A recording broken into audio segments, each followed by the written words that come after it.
마태복음 3장 1절부터 6절까지를 교독하시겠습니다. 제가 먼저 1절을 읽겠습니다.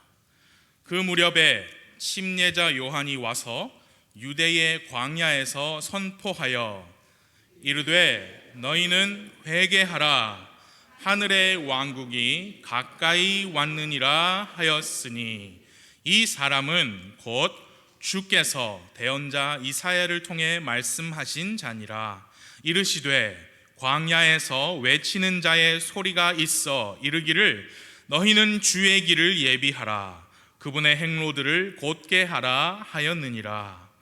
바로 그 요한은 낙타털 옷을 입고 허리에 가죽띠를 띠었으며 그의 음식은 메뚜기와 들꿀이더라.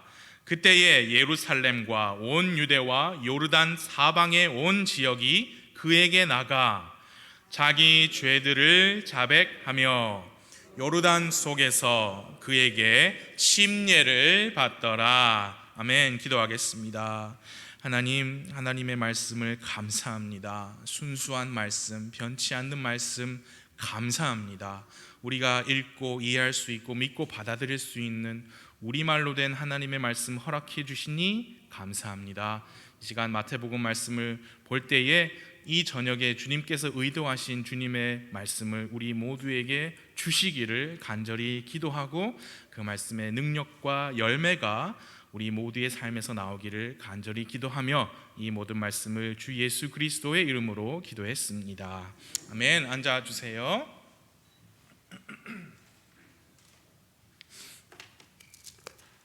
지난 수요일에 보신 마태복음 2장의 가장 마지막 부분에 예수님의 가족이 이제 헤롯 왕의 위협을 피해서 이집트로 내려갔다가 다시 이스라엘 땅으로 돌아오는 장면이 기록되어 있지요.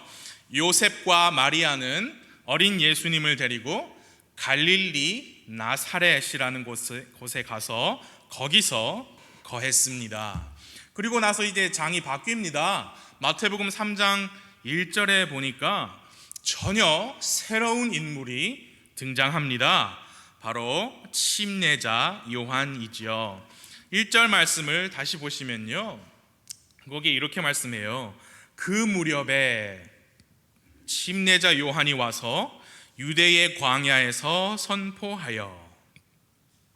이제 물론 성경을 이제 많이 읽으시고 많이 배우신 여러분은 다른 복음서 말씀을 통해서 이 침례자 요한에 대해서 잘 아십니다. 예수님의 어머니 마리아와 침례자 요한의 어머니 엘리사벳은 성경의 누가복음에 보니까 사촌이에요. 그리고 예수님과 침례자 요한 두 사람이 태어난 시기도 비슷합니다. 그리고 사역을 시작한 시기도 비슷합니다. 침례자 요한과 예수님께서 사역을 시작하셨을 때 두 사람 나이가 약 30살, 30세였습니다. 그러니까 바로 위에 마태복음 2장 마지막에 이제 예수님 가족이 나사렛으로 가셨고요, 예수님은 거기서 쭉 거하셨습니다. 3장 1절에서 침례자 요한이 와서 사역을 시작했습니다. 그러니까 2장과 3장 사이에 약 7, 8년 정도의 시간이 있었음을 우리가 생각을 할 수 있습니다. 누가복음서에 보시면 침례자 요한의 출생 배경이 훨씬 더 자세하게 나와 있죠. 정말 재미있는 이야기가 나와 있죠. 그런데 마태복음에는 전혀 침례자 요한의 그런 어떻게 태어났는지, 그 누구인지, 집안은 누군지 아무 내용도 기록되어 있지 않습니다. 조금 전 말씀드린 것처럼 아예 28년이라는 세월이 생략이 되어 있어요. 그 이유가 무엇이냐면요, 마태복음서의 주인공이 예수님이잖아요. 어느 성경책의 주인공이 다 예수님이듯. 그런데 마태복음서의 예수님은 왕이시기 때문입니다. 1장, 2장에서는 왕의 탄생, 그 말씀이 기록되어 있고, 이제 3장에서는 그 왕께서 이제 자기 백성들 앞에 공식적으로 등장하시는 장면이 기록되어 있습니다. 예수님의 공생의 사역의 시작을 보여주는 말씀이 3장이에요. 그러니까 중요한 분은 왕이십니다. 침례자 요한은 누구냐? 드디어 이 왕께서 다스리시는 그 왕국이 가까이 왔다라는 그 소식을 전하는 전령이지요. 메신저이지요. 소식 배달부입니다. 또 다르게 표현하자면 뉴스를 전해주는 뉴스 앵커예요. 여러분, 뉴스 앵커에게 중요한 것은 그 앵커 자신의 출신 배경이나 성장 과정이 아니죠. 그 뉴스 내용이 중요하죠. 여러분, 뉴스 보실 때 그 내용을 들으시지 그 아나운서가 잘생겼느냐, 어디 집안이냐, 어느 대학 나왔느냐, 우리는 그런 거 별 관심이 없지요. 내용이 중요합니다. 이 기록자 마태에게도 내용이 중요하지요. 아나운서가 누구인지는 중요하지 않은가 봐요. 내용이 아무것도 없습니다. 그 뉴스가 무엇이냐? 왕께서 다스리시는 바로 그 왕국이 가까이 왔다. 그가 전한 소식이 중요합니다. 그 소식이 무엇이냐? 이제 2절이지요. 이르되 너희는 회개하라. 하늘의 왕국이 가까이 왔느니라 하였으니, 침례자 요한이 전한 소식은 바로 하늘의 왕국이 가까이 왔다는 것이었습니다. 한 번만 다 같이 해볼까요? 하늘의 왕국. 그 하늘의 왕국이란 표현은 마태복음 전체에 많이 나옵니다. 하늘의 왕국이 가까이 왔으니 그러므로 회개하라 라는 소식이었습니다. 그런데 그 소식을 누구에게 전했느냐? 그거를 생각할 때 우리가 과거에 사용했던 개역 성경으로 읽어드릴 테니까 한번 생각해 보십시오. 마태복음 3장 2절, 이 소식을 누구에게 전했느냐? 개역 성경에 이렇게 돼 있어요. 마태복음 3장 2절, 회개하라, 천국이 가까이 왔느니라. 여러분, 그 말씀 들으시고 그 뉴스를 누구에게 전하는 소식인지 맞히실 수 있으시겠어요? 회개하라, 천국이 가까이 왔느니라. 여러분, 이제 우리가 사용하는 흠정역 성경을 보십시오. 2절, 이르되, 함께요, 시작. 너희는 회개하라. 하늘의 왕국이 가까이 왔느니라. 누구에게 전해졌어요? 너희는 이라고 분명히 나와 있죠. 그럼 그 너희가 누구인지 알면 이 뉴스가 누구에게 주어졌는지 알 수 있잖아요. 1절을 다시 보시면 그 너희가 누군지 알 수 있죠. 1절, 그 무렵에 침례자 요한이 와서 유대의 광야에서 선포하여 이르되 너희는 회개하라. 그랬으니까 당연히 이 뉴스를 받는 사람들은 유대인들입니다. 맞습니까? 예. 개역 성경하고 큰 차이 없는 것 같지만 여러분, 정말 큰 차이가 있습니다. 왜냐하면 개역 성경에서 회개하라, 천국이 가까이 왔느니라, 그걸 들으면 그 회개하라는 메시지가 유대인들이 아니라 그냥 온 세상 사람들, 일반 사람들에게 주어진 것이라는 생각이 들기 때문이에요. 너희는 그게 빠져 있잖아요. 그리고 우리 또 그렇게 생각하게 되는 더 큰 이유가 있습니다. 하늘의 왕국이 개역성경에 천국이라고 됐기 때문이에요. 회개하라, 천국이 가까이 왔느니라. 여러분, 그거 한글로 된 성경이니까 당연히 한국 사람들 읽으라고 번역된 거죠. 한국 사람들이 그렇게 읽습니다. 회개하라, 천국이 가까이 왔느니라. 한국 사람들이 여러분, 천국이라는 단어를 보면 무엇을 떠올립니까? 죽어서 가는 곳을 떠올립니다. 그렇죠. 하늘, 천, 나라, 국, 하늘나라를 떠올리게 돼요. 그래서 그렇게 그 성경을 읽으면 회개하라, 천국이 가까이 왔다라고 읽으면 그걸 어떻게 해석하겠어요? 죽어서 하늘나라에 가려면 회개를 해야 하는구나. 여러분, 그 내용 맞습니까? 아니에요? 사람이 죽어서 하늘나라에 가기 위해서 회개를 해야 합니까? 회개해야 합니다. 맞죠?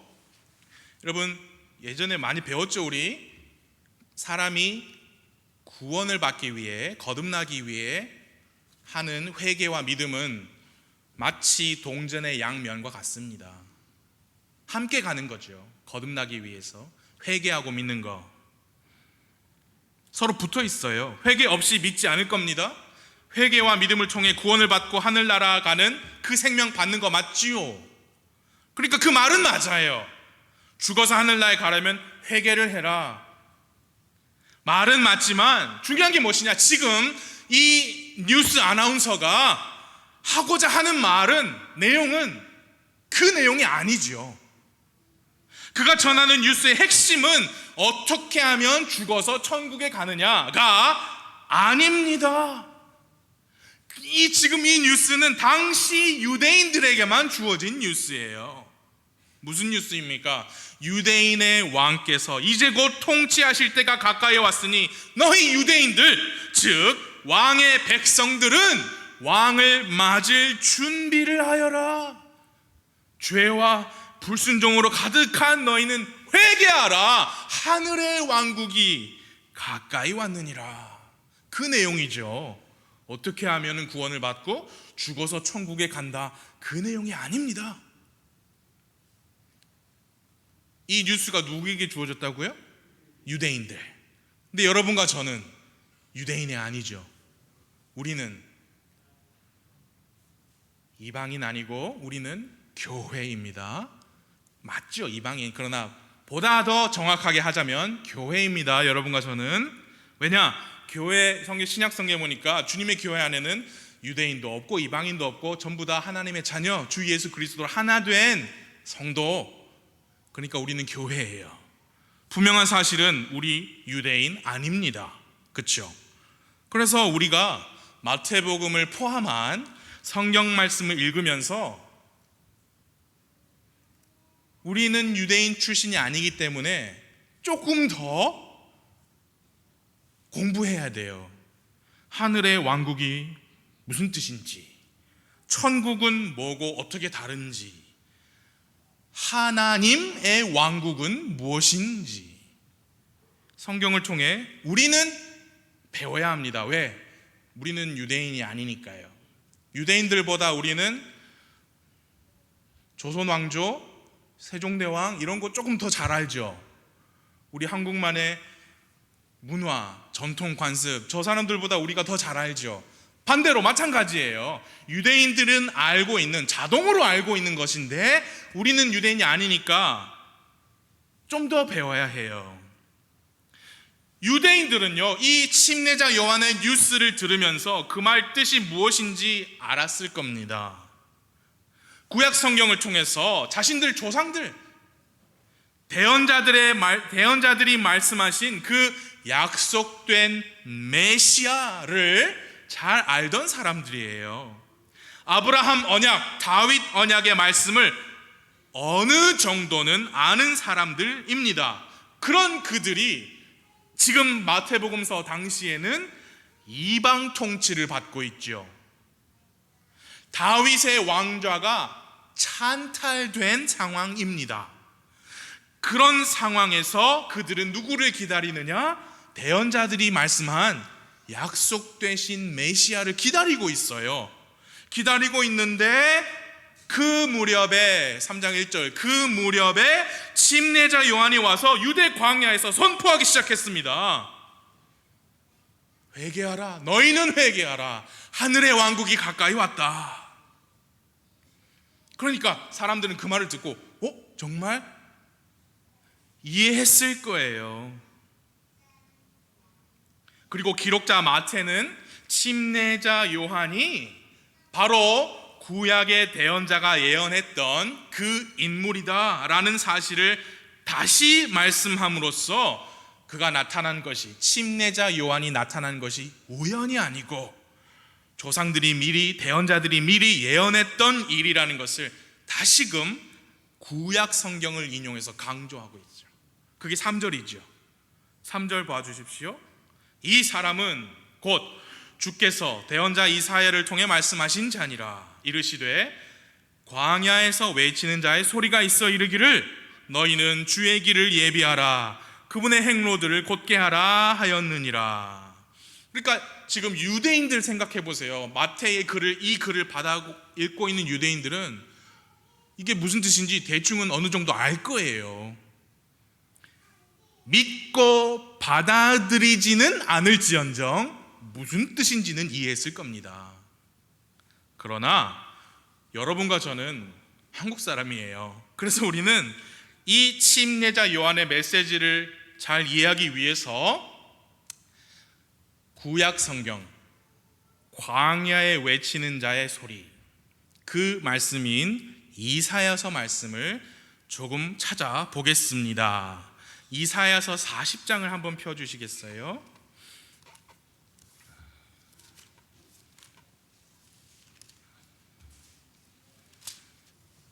마태복음 3장 3절의 말씀은 이사야 40장에 있는 말씀인데요, 이사야 40장 펴주셨으면 제가 1절 2절을 빨리 읽어드릴게요. 여러분 눈으로 함께 봐주세요. 이사야서 40장입니다. 1절 너희 하나님이 말하노라, 너희는 위로하라, 너희는 내 백성을 위로하라.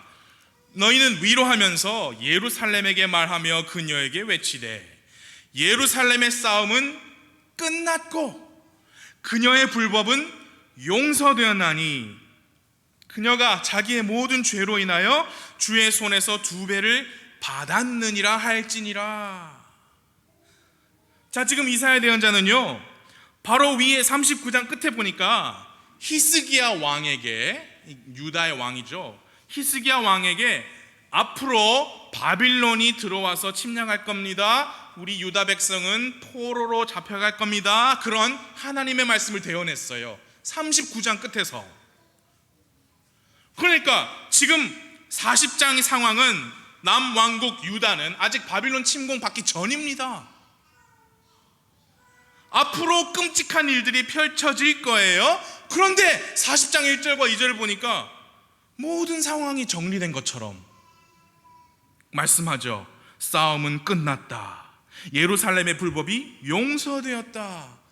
그렇기 때문에 우리는 그 말씀이 미래적 예언인 것을 알 수 있습니다.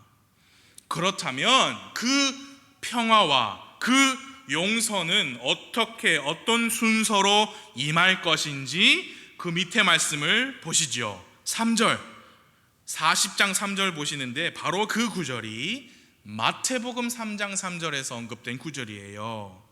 3절입니다. 광야에서 외치는 자의 소리가 있어 이르기를 너희는 주의 길을 예비하라, 사막에서 우리 하나님을 위해 큰 길을 곧게 만들라.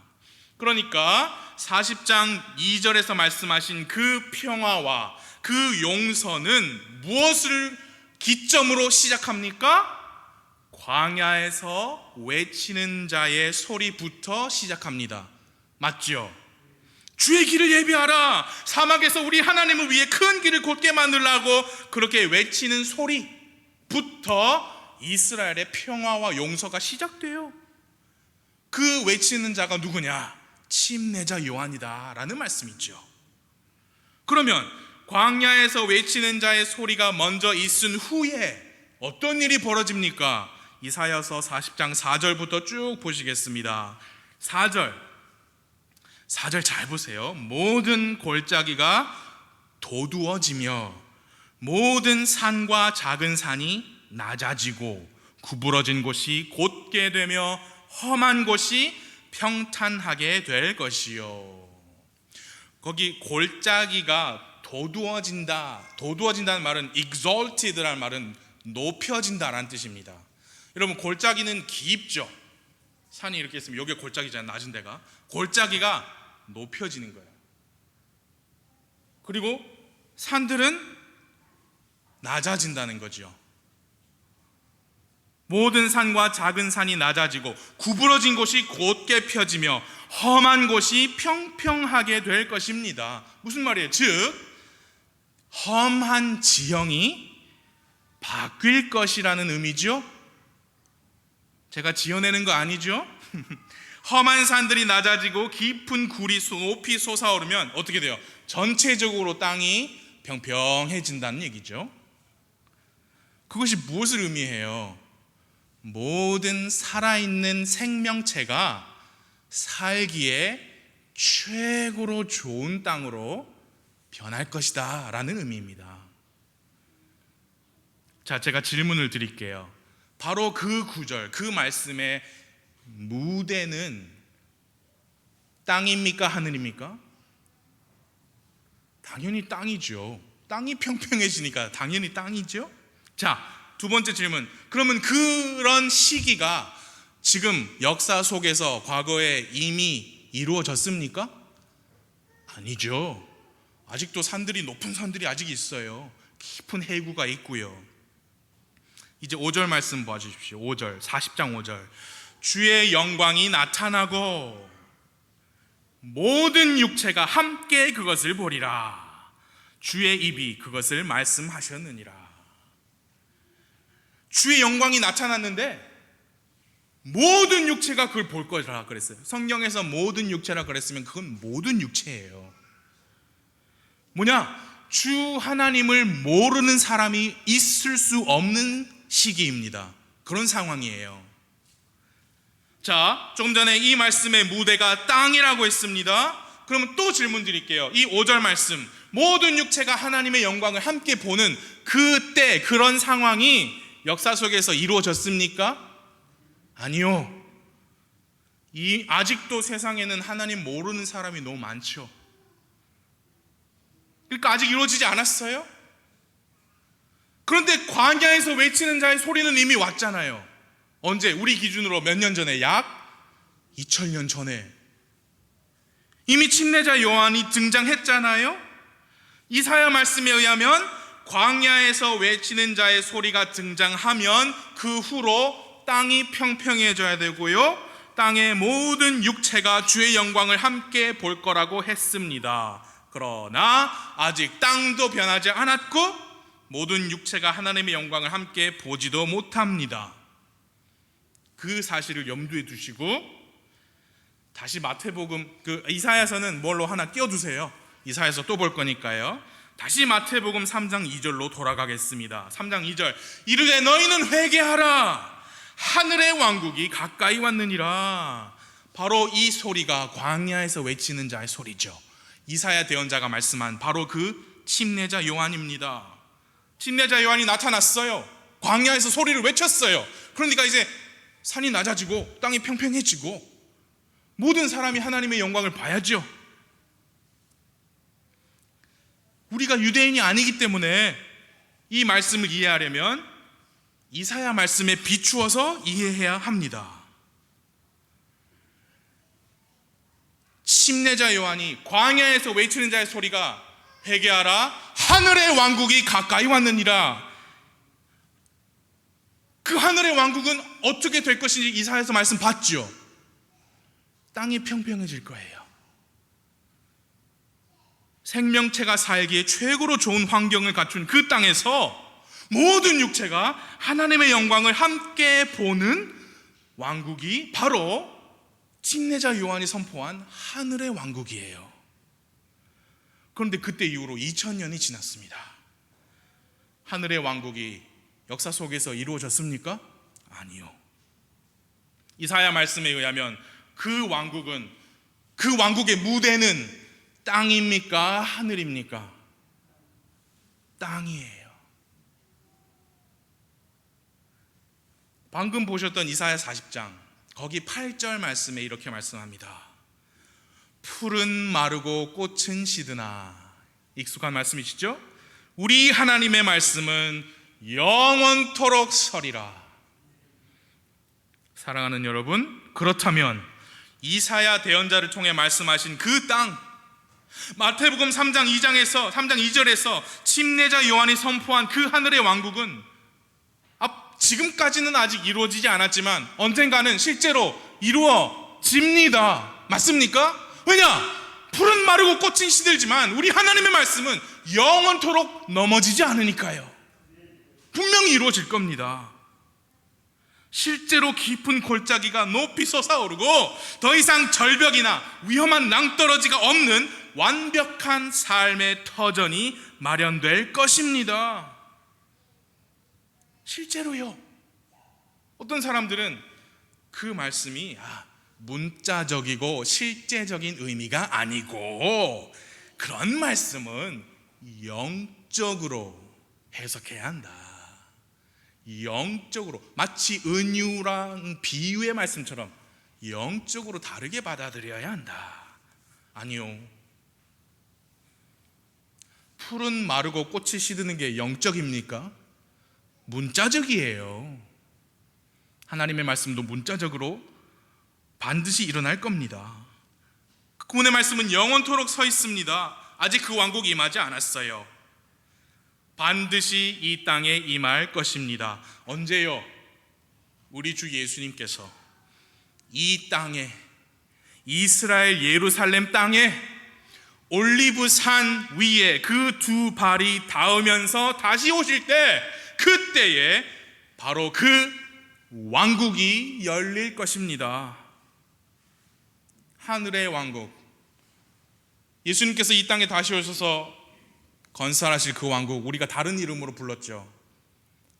몇 년이다 해가지고, 그러니까 천년왕국이 하늘의 왕국이에요. 무슨 뜻이냐? 하늘의 왕께서 이 땅에 왕국을 건설하시고 통치하신다는 왕국이에요. 그래서 하늘의 왕국입니다. 침례자 요한이 선포한 하늘의 왕국은 예수 그리스도께서 왕으로서 온 땅을 다스리시는 왕국입니다. 천국 아니고요, 하늘나라 아니고요, 하늘의 왕국입니다. 하늘의 왕국을 이 땅에 세우시려고 왕께서 자기 백성 중에 태어나셨습니다. 그 왕께서 곧 통치하신다는 소식을 전한 선포자가 침례자 요한입니다. 그래서 침례자 요한이 외친 그 회개의 메시지를 왕국 복음이라고 합니다. 그 왕국 복음은 마태복음 이제 4장에 보시면 우리 주 예수님께서도 똑같이 선포하셨어요. 회개하라, 하늘의 왕국이 가까이 왔느니라. 왕께서 곧 다스리시는 때가 임박했다. 그러니 너희는 너희 죄에서부터 회개하고 왕을 맞을 준비를 해라. 지금까지 이해가 되시죠? 자, 예수님께서 직접 통치하시는 하늘의 왕국에 관한 말씀은 이사야서 11장에도 나와 있습니다. 여러분, 아까 이사야서 뭐 하나 띄워두고 계시죠? 이사야 11장을 펴주십시오.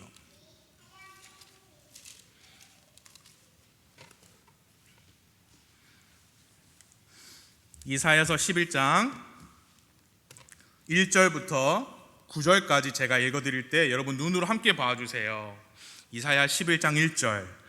이 새의 줄기에서 한 막대기가 나며, 이 새는 다윗의 아버지죠. 그의 뿌리에서 한 가지가 나서 자랄 것이요. 그 가지가 글씨체가 다릅니다. 그렇죠? 영어로도 대문자 B로 branch라고 그랬어요. 이것은 예수님을 뜻하는 말이에요. 2절. 주의 영, 곧 지혜와 명철의 영이요 계략과 능력의 영이요 지식과 주의 두려움의 영께서 그 위에 머무시며 그러하여금 주를 두려워하는 가운데 속히 깨닫게 하시리니 그는 자기 눈에 보이는 대로 판단하지 아니하시고 자기 귀에 들리는 대로 책망하지 아니하며 오직 가난한 자들을 위해 의로 재판하고 땅에 온유한 자를 위해 공평으로 꾸짖으며 자기 입에 막대기로 땅을 치고 자기 입술에 숨으로 사악한 자를 죽이며 의로 자기 허리에 띠를 삼고 신실함으로 자기 콩팥 주위에 띠를 삼으리라. 예수님께서 직접 통치하신다, 그 말씀입니다. 이제 6절 보세요. 이리도 어린 양과 함께 거하며 표범이 염소 새끼와 함께 누우며 송아지와 젊은 사자와 살찐 짐승이 함께 있어 어린아이가 그것들을 인도하며 암소와 곰이 함께 먹으며 그것들의 새끼들이 함께 누우며 사자가 소처럼 풀을 먹으며 젖 먹는 아이가 독사의 구멍에서 놀며 젖된 아이가 독사의 굴에 손을 넣을 것이로되 그것들이 내 거룩한 산 모든 곳에서 상하게 하거나 멸하지 아니하리니 이는 물들이 바다를 덮는 것 같이 주를 아는 지식이 땅에 충만할 것이기 때문이니라. 이것이 하늘의 왕국의 모습입니다. 완전히 다른 세상이지요. 생태계가 그러니까 땅의 모양만 달라진 게 아니고 동물들의 세계에도 변화가 왔지요. 더 이상 맹수가 아니에요. 상함이 없다. 멸하지 아니하리니 이는 물들이 바다를 덮는 것 같이 주를 아는 지식이 땅에 충만할 것이기 때문이다. 모든 육체가 아까 뭐라 그랬습니까? 주의 하나님의 영광을 함께 보는 그런 왕국입니다. 하늘의 왕국, 천년 왕국, 그때의 생태계의 변화에 관하여 이사야서, 여러분 우리 35장도 잠깐 또 보겠습니다. 35장 같은 이사야서니까요. 그리고 우리 찬송가에 이런 가사 있죠. 황무지가 장미꽃같이 피는 것을 볼 때에, 그거 기억나시죠? 그 가사가 요 이사야 35장 1절에서 따온 거거든요. 1절 2절 봐주세요. 이사야 35장 1절 2절.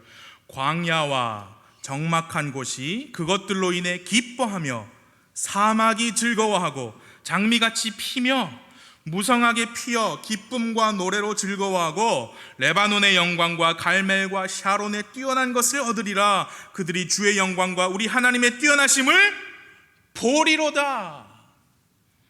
6절도 봐주세요. 35장 6절. 거기 보시면 이런 말씀이 있죠. 5절부터 보세요. 그때에 눈먼 자의 눈이 열리고 귀 먹은 자의 귀가 열리며 그때에 다리 저는 자는 사슴같이 뛰고 말 못하는 자의 혀는 노래하리니 광야에서 물들이 터져나오고 사막에서 시내가 흐르며 또 바싹 마른 땅이 연못이 되고 메마른 땅이 물들의 샘이 되며 용들이 각각 누워 거하던 곳에는 풀이 갈대와 골풀과 함께 있으리라. 이게 무슨 의미예요? 지금 계속 말씀을 보셨죠? 생태계가 변해요. 땅이 변해요. 맹수들이 이제 그 사나움을 잃어요. 사막이 회복을 하죠. 아주 좋은 땅으로. 이게 무슨 의미입니까? 예수님께서 왕으로서 통치하실 그 천년 왕국 때에는, 바로 하늘의 왕국에서는 이 땅이, 제 말을 잘 들어주세요, 이 땅이 아담의 범죄 이전 상태를 회복할 것이라는 의미입니다. 이미 창세기 3장에서 아담과 이브가 범죄했을 때부터, 아니 그 이전부터 하나님의 통치 프로그램은 다 준비가 돼 있었어요. 그리고 발동이 된 겁니다. 아담은 하나님의 아들이라 그랬죠.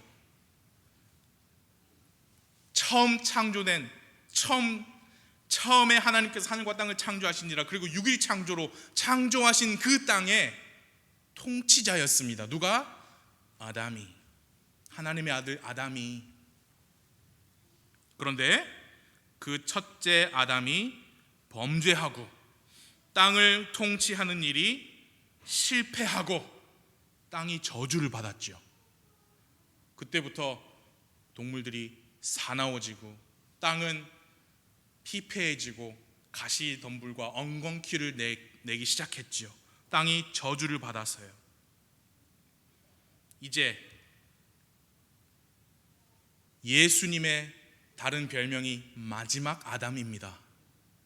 마지막 아담인 예수님께서 다시 이 땅을 아담의 범죄 이전으로 되돌리실 겁니다. 여자의 씨이신 예수님께서 사탄의 머리를 상하게 하실 겁니다. 하나님의 독생자이신 예수님께서 아담 이후 모든 사한자의 죄를 대신하여 십자가에서 죄 없는 피를 흘리시고 대속의 화해 헌물이 되셨습니다. 사랑하는 여러분, 바로 그 십자가의 예수님께서 처음 이 땅에 오셨을 때 왕으로 오셨습니다. 그 말은 무슨 말이냐면 훗날 자기 자신이 십자가에서 처형당하실 것을 아시고 이 땅에 오신 왕이시라는 거예요. 구약 성경부터 쭉 이어 내려온 그 하나님의 통치 계획은 무엇이었느냐? 바로 예수님께서 이 땅에 태어나셔서 하늘의 왕국을 세우시는 것이었어요. 그러니까 침례자 요한이 먼저 나와서 선포를 하잖아요. 왕국 복음을 회개하라, 하늘의 왕국이 가까이 왔다. 그러니까 예수님의 하나님의 계획이 무엇이냐? 그 하늘의 왕국을 통해 죄인들이 회개하고 주님께로 돌아오게 하는 것이었죠. 그 왕국을 통해 사탄의 머리가 상하게 되고 그 왕국을 통해 저주받은 땅이 회복되는 것이 하나님의 계획이었습니다. 여러분, 다니엘서 배우신 거 기억나시죠? 거기에 그 꿈에 큰 형상이 나오잖아요. 금 이렇게 해가지고, 여러분 배우셨죠 다? 거기 보시면 맨 밑에 주님의 왕국, 우리 주 예수 그리스도의 산돌, 그 왕국이 등장하잖아요. 그러니까 이방 왕국이 착착착착 있다가 결국엔 하늘의 왕국이다, 그 말이죠. 그게 하나님의 계획이었어요. 그 하늘의 왕국을 통해서 이 온 땅을 아담이 범죄하기 이전에 에덴 동산과 같은 땅으로 회복시키는 거였죠. 그러나 그 왕국은 아직도 오지 않았죠. 아직도 사탄이 세상의 권세를 잡고 있죠. 그 이유가 무엇이냐? 분명히 산 돌이 손으로 깎지 않는 듯한 그 돌이 발을 쳐가지고 바로 하늘의 왕국이 바로 이어질 것 같이 구약 성경에서 예언이 되었는데 아직 오지 않았잖아요. 그 이유가 무엇이냐? 주 예수 그리스도께서 왕으로서 자기 백성에게 오셨지만 자기 백성이 그 왕을 받아들이지 않았기 때문입니다. 그들은 어떻게 했느냐? 받아들이지 않은 정도가 아니죠. 자신들의 왕을 죽였어요. 자신들의 왕이신 예수님을 거부했고, 하나님은 그들이 잠깐 눈 멀게 하셨습니다. 그 말씀이 함께 찾아보겠습니다. 마태복음 23장 37절.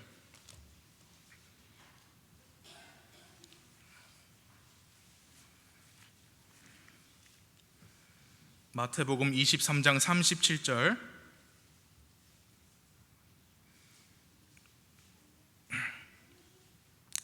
제가 읽을 때 39절만 함께 읽겠습니다. 37절 제가 읽을게요. 오 예루살렘아, 예루살렘아, 대언자들을 죽이고 내게 보낸 자들을 돌로 치는 자여, 암탉이 자기 병아리들을 자기 날개 아래 모음같이 내가 얼마나 자주 내 자녀들을 함께 모으려 하였더냐.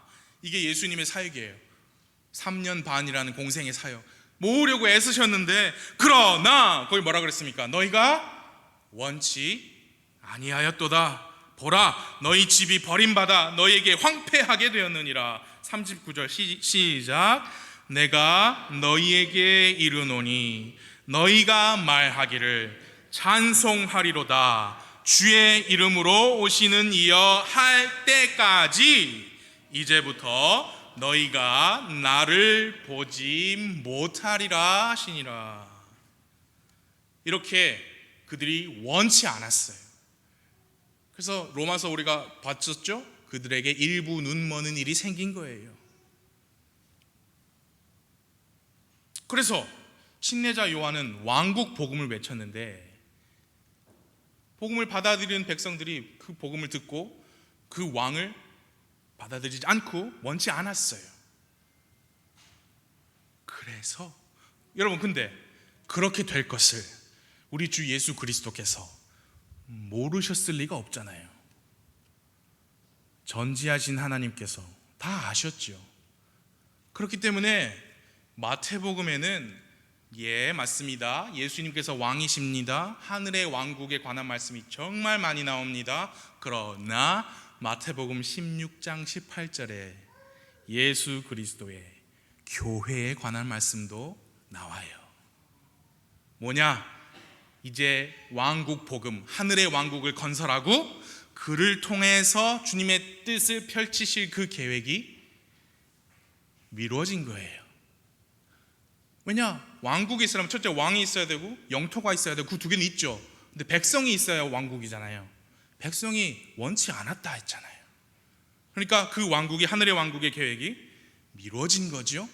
그 미루어진 그 시기는 다니엘서에도 안 나오고 이사야서에도 안 나오고 구약 어느 책을 보아도 안 나옵니다. 대언자들이 못 봤어요. 그래서 신비라는 거죠. 그 신비, 미뤄지고 그 중간 기간이 지금 여러분과 제가 살고 있는 이 교회 시대입니다. 우리 교회에서는 복음을 선포하는데 침례자 요한의 왕국 복음을 선포하지 않습니다. 은혜의 복음을 선포합니다. 그게 이제 하나님의 계획이 된 거예요. 물론 하나님께서는 창세 이전부터 다 아셨겠죠. 네. 우리는 은혜의 복음을 선포합니다. 이 은혜는 유대인들 뿐만 아니라 이방인들에게도 주어졌으며 그렇게 은혜로 구원받은 그 교회는 이제 그 동일한 은혜의 복음을 온 세상에 전하라는 명령을 받은 겁니다. 그래서 지금 침례자 요한이 나타난 이후로 광야에서 외치는 자의 소리가 나타났지만 왕국은 아직 나타나지 않았죠. 미루어졌다 했잖아요. 2000년이 지나도록 하늘의 왕국이 오지 않았습니다. 이 기간이 교회 시대 또는 은혜 시대 또는 성령 시대라고 합니다. 구약의 대언자들은 그걸 못 봤어요. 예수님께서는 아시고 다 보셨습니다. 마태복음 16장 18절 잘 아시죠? 또 내가 네게 이르노니 너는 베드로라. 이 반석 위에 내가 내 교회를 세우리니 지옥의 문들이 그것을 이기지 못하리라. 그러니까 예수님은 마태복음에서 이미 마태복음 그렇게 왕국, 하늘의 왕국을 강조하는 이 마태복음서에서도 이미 신약 교회를 시작하시겠다 말씀하신 거예요. 그래서 저는 이렇게 믿어요. 여러분께 말씀드릴 테니까 여러분 개인적으로 판단하세요. 구약과 신약은 우리가 두부를 칼로 확 자르듯이 그렇게 떨어지지 않는다라고 저는 생각해요. 구약이 이렇게 있으면은 신약이 이렇게 온다고 생각합니다. 교차하는 부분이 있다고 생각해요. 그럼 구약이 정말 끝나는 데가 어디냐? 이제 예수님 십자가에서 부활하시고 승천하시고 사도들이 우리가 사명을 받았으니 갑시다. 이제 거기가 이제 구약이 끝나는 점이다. 저는 그렇게 생각해요. 신약은 그러면 그때 교회가 시작됐습니까? 오순절에 교회가 시작됐습니까? 아니요. 예수님 살아계실 때 이미 은혜 시대가 시작이 됐어요. 저는 그렇게 생각해요. 믿어요. 그래서 하나님의 통치 프로그램은 창세기서부터 요한계시록까지 일관되고요, 통일성 있게 기록되어 있습니다. 그런데 이제 우리나라의 안타까운 그동안의 현실이 성경책이 그거 하나밖에 없었잖아요. 그래서 한국의 교회들에서는 하늘의 왕국, 천국, 하늘나라, 하나님의 왕국 이런 게 다 혼동이 되고 섞여가지고 구약 대언자들이 바라보지 못했던 교회가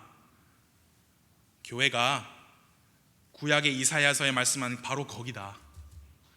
영적으로 해석하면 이 어둡고 죄악이 가득한 넘치는 사막같이 메마른 땅에서 이 교회에서는 생명의 샘이 솟지 않느냐, 그렇게 해석해가지고 교회가 하늘의 왕국이다, 교회가 이 실패한 이스라엘, 왕을 거부한 이스라엘을 대체하였다, 그런 대체 신학, 언약주의 신학에 우리나라 교회들이 너무 물들었어요. 근데 그거 천주교에서 시작된 거예요. 어거스틴이라는 사람한테서. 그렇기 때문에 하나님의 통치 계획, 여러 가지 왕국이 등장하는 것이 다 짬뽕이 됐어요. 그래서 천년왕국은 실제로 있는 게 아니라 천년왕국은 여러분과 제 마음속에 있습니다.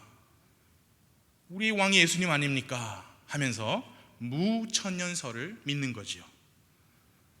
여러분, 그러나 성경이 뭐라고 했습니까? 풀은 마르고 꽃은 시드나 우리 하나님의 말씀은 영원토록 서 있으리라 했습니다. 그러니까 하나님의 말씀을 그대로 믿으시면 됩니다.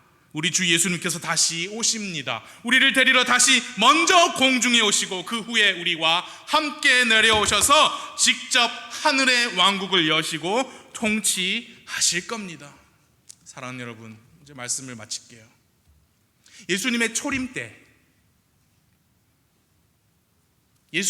때에는 광야에서 외치는 소리가 있었어요. 침례자 요한의 외치는 소리가 있었다면, 이제 예수님의 재림을 앞둔 이 시점에서 여러분과 제가 그 외치는 소리를 내야 합니다. 우리는 왕국 복음을 외치는 거 아니에요. 은혜의 복음을 외쳐야 합니다.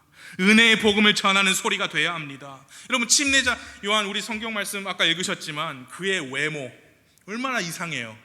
옷, 먹는 음식 굉장히 독특했죠. 그에게는 그런 게 중요하지 않았기 때문이에요. 그에게 가장 중요한 게 무엇이냐? 왕국 복음이에요. 하늘의 왕국이 가까이 왔다는 그 사실이 그에게 제일 중요한 겁니다. 사람들이 자기를 보고 어떻게 생각하든, 그 사회에서, 그 세상에서 자기가 어떻게 하면 받아들여질까, 그 사회에서 어떻게 하면 사회적 지위가 올라갈까, 그런 거 전혀 상관없이 중요하지 않았습니다. 그저 그에게 중요한 게 무엇이냐? 하늘의 왕국이 가까이 왔다. 그러니 회개해라. 이제 우리는 예수님의 재림, 임박한 예수님의 다시 오심을 전하면서, 여러분, 우리가 진짜 관심 가지고 진짜 중요하게 생각해야 될 것은 이 세상 사람들이 우리를 어떻게 생각하느냐, 내가 세상에서 어떻게 받아들여질 것인가, 내가 어떻게 하면 세상에서 성공할 것인가, 호의호식할 것인가, 어떻게 하면 나의 꿈을 펼쳐보실 것인가, 어떻게 하면 내가 이 세상에서 그게 아니고 예수님께서 다시 오십니다. 예수님께서 다시 오십니다. 침례자 요한이 다른 사람들 시선, 그 사회에서 자기 위치 신경 쓰지 않았던 것처럼 우리도 그런 담대함 가져야 합니다. 우리도 그런 헌신을 가져야 합니다. 그런 열정을 가져야 합니다. 여러분, 그거 우리 믿는 거 아니에요? 임박한 예수님의 재림 믿는 거 아닙니까? 임박한 재림이라는 뜻은 그 시기가 가까이 왔다, 그게 아니고, 우리가 잘 배웠죠? 무슨 뜻이에요? 언제라도 다시 오실 수 있다는 뜻입니다. 근데 뭐가 중요해요? 뭐가 중요하냐고요? 외치는 소리가 되어야 합니다. 외치는 소리가 되어야 합니다. 오늘이 받아주시는 때요, 오늘이 구원의 날이다라고 우리는 끊임없이 외쳐야 합니다. 그게 교회를 세우신 목적 중에 하나임을 잊지 마시기 바라요. 함께 기도하겠습니다.